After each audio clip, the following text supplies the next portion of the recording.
IT job కోసం చూస్తున్నారా? ఐటీలో కెరియర్ బిల్డ్ చూసుకోవాలనుకుంటున్నారా? అయితే సమాధానం కోడింగ్ ట్యూటర్.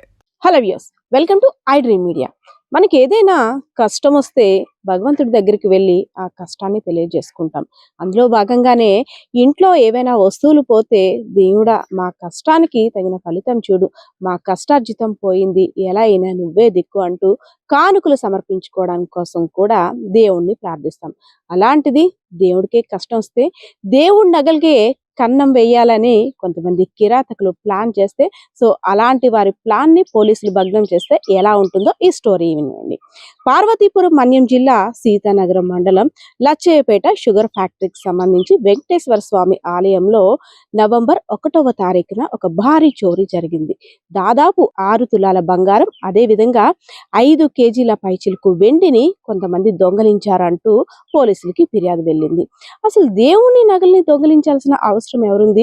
ఇంత కిరాతకంగా వ్యవహరిస్తున్నారంటే ఇంత దౌర్భాగ్యులు ఎవర్రా బాబు అంటూ ప్రతి ఒక్కరు కూడా ఆశ్చర్యానికి గురయ్యారు. ఇదంతా చూసిన తర్వాత పోలీసుల విచారణలో ఒక 2 నిందితులపై అనుమానం వచ్చింది. అదే సీతానగరం మండలానికి సంబంధించినటువంటి భాస్కర్, అదే విధంగా శ్రీకాకుళం జిల్లా హిరమండలానికి సంబంధించిన సూర్యం, ఇద్దరి మీద కూడా కాస్త అనుమానం వచ్చి తీగలాగితే డొంకంతా కూడా కదిలింది. ఇద్దరు కూడా పాత నేర చరిత్ర ఉన్న దొంగలు. ఇద్దరు జైల్లోని కలుసుకొని బయటికి వచ్చిన తర్వాత ఏ ఏ ప్రాంతంలో దొంగతనం చేస్తే వాళ్ళ చేతికి పని చెప్పినట్టు అవుతుందా అని మంచి ప్లాన్ తోటి బయటకు వచ్చారు. వచ్చిన తర్వాత మా ఏరియాలో ఎన్సిఎస్ వారి షుగర్ ఫ్యాక్టరీకి సంబంధించిన వెంకటేశ్వర స్వామి ఆలయం ఉంది. ఆ నగలైతే భారీ ఎత్తున ఉంటాయి. సో మనం అది దొంగతనం చేస్తే లైఫ్ సెటిల్ అయిపోవచ్చని భాస్కర్ రావు సూర్యంకి చెప్పాడు. శ్రీకాకుళం జిల్లా హిరమండలం నుండి సూర్య వచ్చాడు. వచ్చిన తర్వాత ఇద్దరు కూడా చక్కగా దొంగతనం చేసేసి ఆ నగలను ఎక్కడ దాచారో తెలుసా? ఏ బీరువాలోనో లేదంటే ఇంకెక్కడ కాదు, చెరువులో దాచారంట. వారి తెలివి తెల్లారిపోను. ఆ చెరువులో దాచిన తర్వాత పోలీసులకి అనుమానం వచ్చింది. పాత నేర చరిత్ర ఎవరెవరిపై ఉందో కూడా మొత్తం గుట్టంతా లాగారు. ఇంకేంటి, దొంగలిద్దరు చేసిన ఆ పని బయటపడింది. ఇద్దరిని కూడా అదుపులోకి తీసుకొని మీడియా సమావేశాన్ని నిర్వహించి, సో ఏదైతే 10,50,000 పైచిలకు రావాల్సిన సొత్తుని దాదాపు 9,40,00,000 వరకు స్వాధీనం చేసుకున్నారు. మిగిలిన సొమ్ముపై కూడా ఆరా తీశారు. మరికొన్ని రోజుల్లో దాన్ని అయితే హ్యాండ్ ఓవర్ చేయాలని హెచ్చరికలు కూడా జారీ చేశారు. ఇద్దరిని కూడా అదుపులోకి తీసుకొని పోలీసులు మీడియా సమావేశం నిర్వహించారు. సో ఏఎస్పీ కూడా ఈ కేసుపై విచారణ చేసిన తర్వాత ఇద్దరు నిందితుల్ని మీడియా ముందు ప్రవేశపెట్టారు. ఆమె మాటల్లోనే విందాం. నమస్కారం అండి. ఇవాళ మిమ్మల్ని ఇక్కడ పిలవడానికి ముఖ్య ఉద్దేశము 1/11/2025 రాత్రి ఒక దొంగతనం జరిగింది. లక్షపేటలోని ఒక ఎన్సిఎస్ ఫ్యాక్టరీ, షుగర్ ఫ్యాక్టరీ ప్రెమిసెస్లో ఉన్న ఒక వెంకటేశ్వర స్వామి ఆలయంలో ఒక దొంగతనం జరిగింది.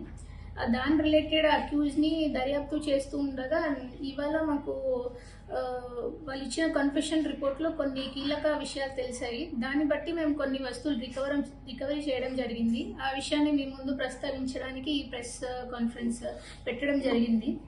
ఇందులో కొన్ని డీటెయిల్స్లోకి వస్తే 1/11/2025 రాత్రి జరిగిన దొంగతనం గురించి మరుసటి రోజు ఎఫ్ఐఆర్ కట్టడం జరిగింది. 96/2025 అని చెప్పి ఆ నెంబర్ కింద సీతానగరం పోలీస్ స్టేషన్లో ఎఫ్ఐఆర్ కట్టారు. ఆ తర్వాత దీన్ని దర్యాప్తు చేస్తున్న క్రమంలో బొబ్బిలి పోలీస్ స్టేషన్లో ఇంకో దొంగతనంలో వీళ్ళు పాల్గొన్నట్టు మాకు తెలిసింది.